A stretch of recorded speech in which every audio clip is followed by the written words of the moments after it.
Aditya health foundation की ओर से नमस्कार। दोस्तों, आज हम जानने वाले हैं डिमेंशिया के बारे में। डिमेंशिया एक भूलने की बीमारी है। पहले के समाज में तो ये बहुत कम होता था, लेकिन अभी के समाज में डिमेंशिया की वृद्धि दिन प्रतिदिन होती जा रही है। इसमें ज़्यादा उम्र के साथ साथ कम उम्र के भी लोग इसमें चपेट में आ रहे हैं। तो यहाँ हम अध्ययन करने वाले हैं कि डिमेंशिया क्या है, डिमेंशिया के कारण क्या है, डिमेंशिया किस कारणों से होता है, डिमेंशिया को कैसे हम निदान पा सकते हैं, डिमेंशिया से कैसे हम उसको निजात पा सकते हैं, और डिमेंशिया में नई रिसर्च क्या है, और डिमेंशिया में क्या करें कि डिमेंशिया की गिरफ्त में हम न आए। तो आगे हम बढ़ते हैं। और डिमेंशिया क्या है?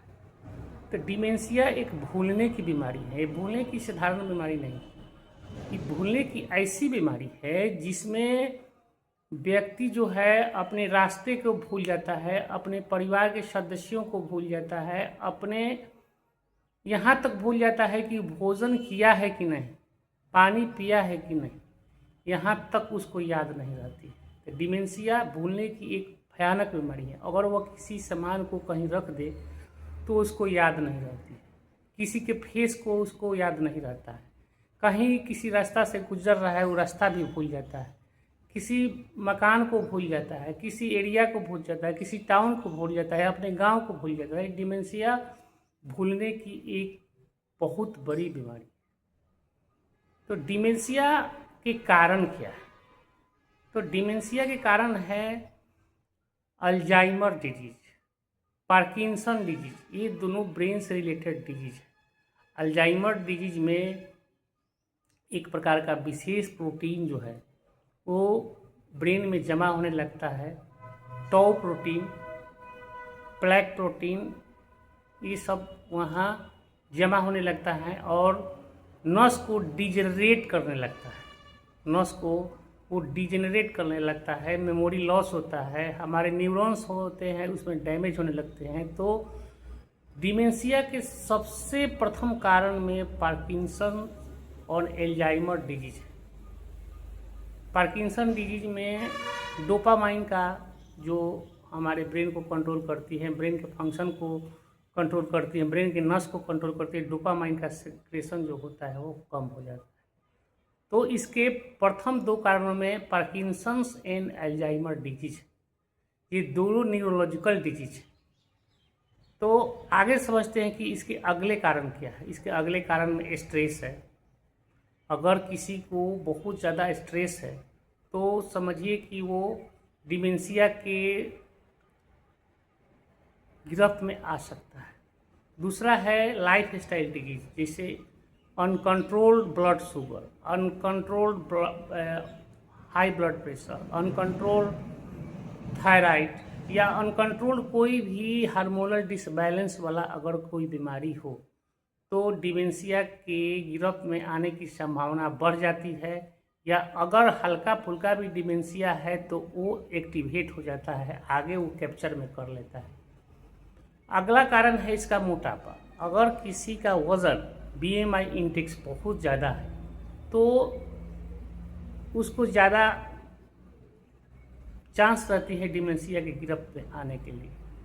अगर उसका खान पान गड़बड़ है, अगर वो नेचुरल खान पान पर नहीं है, प्रोसेस्ड फूड और पॉकेट फूड और जितने तरह के बनावटी फूड हैं अगर उसका प्रयोग कर रहा है तो डिमेंशिया में मतलब कि होने की उसकी चांस बहुत रहती है।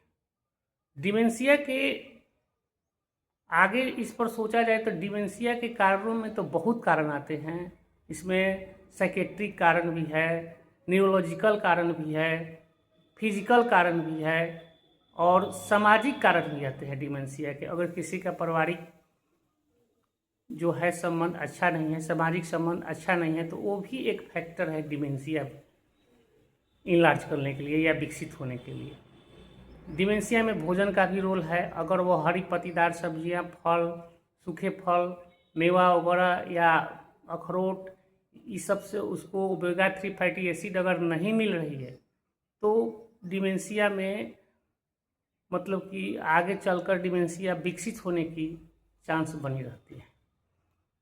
डिमेंशिया के इलाज के बारे में हम सोचते हैं कि डिमेंशिया से हम कैसे बच सकते हैं। तो डिमेंशिया से सबसे पहले बचने के लिए हमें रेगुलर एक्सरसाइज करना पड़ेगा। रेगुलर एक्सरसाइज के चलते हमारे शरीर में ऑक्सीजन की सप्लाई, ब्रेन में ऑक्सीजन की सप्लाई, न्यूरोलॉजिकल प्रॉब्लम नहीं आती है। तो एक्सरसाइज, योगा, इसके दो मुख्य मतलब कि बिंदु है जिस पर हम सोच सकते हैं और उससे निदान पा सकते हैं, या डिमेंशिया आने के समय को हम रोक सकते हैं। डिमेंशिया के अगला कारण में है खान पान। उसको अगर अपने खान पान को हम मतलब कि खान पान को अगर हरी पत्तीदार सब्जियां, फल मूल वगैरह, सूखे फल वगैरह, हल्की भोजन, सुपाच्य भोजन अगर करते हैं, अगर होटल या जो है पैकेट फूड वगैरह पर निर्धारित नहीं रहते हैं, ये जो पेय पदार्थ है जैसे पेप्सी वगैरह, कोलेस्ट्रॉल युक्त जो पदार्थ है उसका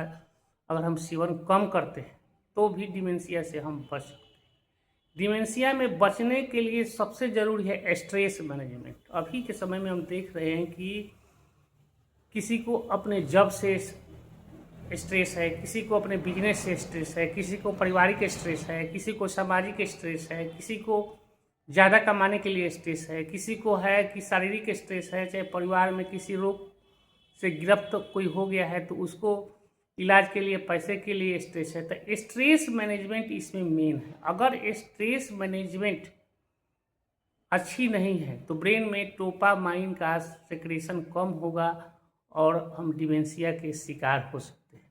डिमेंशिया में बचने के लिए पर्याप्त नींद जरूरी है। अगर हमारा वर्क रात्रि के समय में हो रहा है, अगर हम अपने नींद को 8 घंटे या उससे थोड़ा ज़्यादा नहीं पूरा करते हैं, अगर गहरी निद्रा हमको नहीं मिल रहती है, अगर हम एक टेंशन में रहते हैं तो डिमेंशिया उनको आने की चांस बनी रहती है। तो डिमेंशिया से बचने के लिए पर्याप्त नींद, स्ट्रेस मुक्त लाइफ तो बहुत ज़रूरी है। उसके बाद फिजिकली शरीर फिट, एक्टिव शरीर, सीडेंट्री लाइफ स्टाइल को नहीं अपनाना, ये सब डिमेंशिया के बचने के फैक्टर हैं जो हम अगर अपना लें तो इससे बच सकते हैं। आगे हम सोचने वाले हैं कि डिमेंशिया का इलाज संभव है कि नहीं। तो डिमेंशिया का पूरा इलाज संभव नहीं, इसलिए कि ये एज फैक्टर वाला बीमारी है।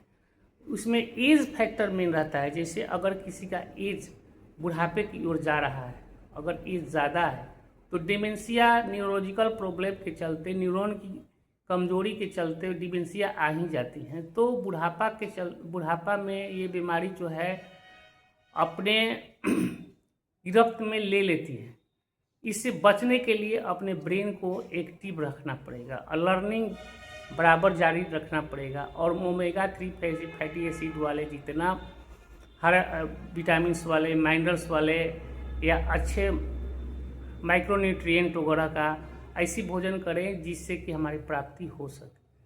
तो डिमेंशिया से बचने के लिए सबसे अच्छी उपाय है कि माइंड को एक्टिव रखें, अपने मेमोरी को हमेशा एक्टिव रखें, अपने मेमोरी को रिकॉल करते रहें, अपने ब्रेन को ये वर्क देते रहें, नई नई चीज़ों को सीखते रहें। अगर हमारी उम्र आगे भी बढ़ रही है तो डिमेंशिया से हम बच सकते हैं, अपने शरीर को एक्टिव करके, फिजिकली एक्सरसाइज करके, ब्रेन को एक्सरसाइज दिलाकर, नई नई सब्जेक्ट को सीखकर, भोजन वगैरह में अच्छे अच्छे चीज़ जिसमें ओमेगा 3 फैटी एसिड वगैरह हो या अच्छी विटामिन, मिनरल्स, माइक्रोन्यूट्रिएंट्स मिले, उसको प्रयोग करके हम इससे बच सकते हैं। आगे हम सोचते हैं कि डिमेंशिया का इलाज में नया रिसर्च किया है। तो डिमेंशिया का इलाज में नया रिसर्च तो एआई की मदद से, स्टेम सेल थेरापी की मदद से, जीन थेरापी की मदद से तो आ रही है, और ये डिमेंशिया से निदान पाने की ओर अभी नए रिसर्च आ रहे हैं। कई प्रकार की मेडिसिन जो है इसमें आ रही है जो हमें डिमेंशिया से निदान दे सकते हैं। तो डिमेंशिया एक भयानक रोग है, ये किसी को भी हो सकता है। इसमें एज फैक्टर मेन रहता है और स्ट्रेसफुल लाइफ इसमें मेन रोल निभाता है। अगर हम किसी लाइफ स्टाइल डिजीज से पीड़ित हैं तो उसको कंट्रोल रखना बहुत ही ज़रूरी है, नहीं तो डिमेंशिया के गिरफ्त में आ सकते हैं। अगर हम पार्किंसंस या अल्जाइमर डिजीज से पीड़ित हैं तो उनको कंट्रोल रखना बहुत ज़रूरी है। अगर कंट्रोल हम नहीं रखते हैं तो भविष्य में ये दोनों जो है पार्किंसंस और अल्जाइमर्स जो हैं दोनों मिलकर डिमेंशिया की तरफ हमें झोंक सकते हैं। तो डिमेंशिया जो है हमारी ज़िंदगी को एक ऐसी मोड़ पर खड़ा कर सकती है जिसका निदान असंभव है। अतः इसके पहले ही इसका टेस्ट जरूरी है। अगर इसका लक्षण आ रहा है तो अभी नई जो इसके रिसर्च आ रहे हैं उसमें इसके जांच जो है वो कई प्रकार की सुविधाजनक जांचें आई हैं जिसको हम करवा कर पहले से ही अलर्ट रहकर अपने बॉडी को उसके अनुसार ढालकर वजन वगैरह कंट्रोल करके हम इससे निजात पा सकते हैं। डिमेंशिया आधुनिक समय में एक ऐसी बीमारी है जिसके गिरफ्त में बहुत लोग आ रहे हैं। इसका एक और कारण है सामाजिक संबंधों का टूटना। लोग एकीकेपन में रहते हैं, अकेला रहते हैं, उसको समाज से रिलेशन टूट जाता है। वे समाज में जाकर अपने बातों को विचारों को प्रकट नहीं कर पाते या उन बातों विचारों को दूसरे से शेयर नहीं कर पाते। तो इसके बहुत कारणों में हमारा सोशल समाज जो है, सोसाइटी जो है वो भी मतलब कि पार्ट अदा करता है। अगर किसी का सोशियोलॉजिकल हेल्थ सही है तो डिमेंशिया से बच सकता है। अगर वो जो त्यौहार वगैरह में अपना जो पार्ट अदा कर रहा है या सोसाइटी में जाकर किसी के यज्ञ प्रयोजन में जाकर भाग ले रहा है, अपने बात विचारों को आदान प्रदान कर रहा है तो वो भी डिमेंशिया से बच सकता है। तो इसमें पारिवारिक संबंध और सामाजिक संबंध, इसके अलावा भोजन, फिजिकल एक्टिविटी और इसके अलावा जो अगर किसी प्रकार का न्यूरोलॉजिकल डिसऑर्डर है, पार्किंसन, अल्जाइमर, तो उसके पहले से ही उस रोगों का निदान अगर इन सब विषयों पर हम सोचते हैं तो हमारा डिमेंशिया जो है कंट्रोल रहेगा। आज सबसे बढ़कर है नींद। अपने को नींद कम से कम 8 घंटा, नींद एक अचूक औषधि है डिमेंशिया का। अगर किसी कोई अपना नींद पूरा कर ले अच्छी तरीक़ा से तो डिमेंशिया की आधी इलाज उसके नींद से ही हो जाएगी। अगर उसका नींद डिस्टर्ब है, स्ट्रेसफुल लाइफ है, तो उसको मेडिसिन का सहारा लेना पड़ेगा। क्वालिटी लाइफ के लिए डिमेंशिया का निदान अति आवश्यक है। अतः डिमेंशिया जो आधुनिक युग की बीमारी है उससे हमें बचना चाहिए, उसके बारे में सोचना चाहिए, उसके बारे में अवेयरनेस रखना चाहिए, उसके बारे में क्या नई रिसर्च है उसके बारे में हमें सोचना चाहिए। नमस्ते।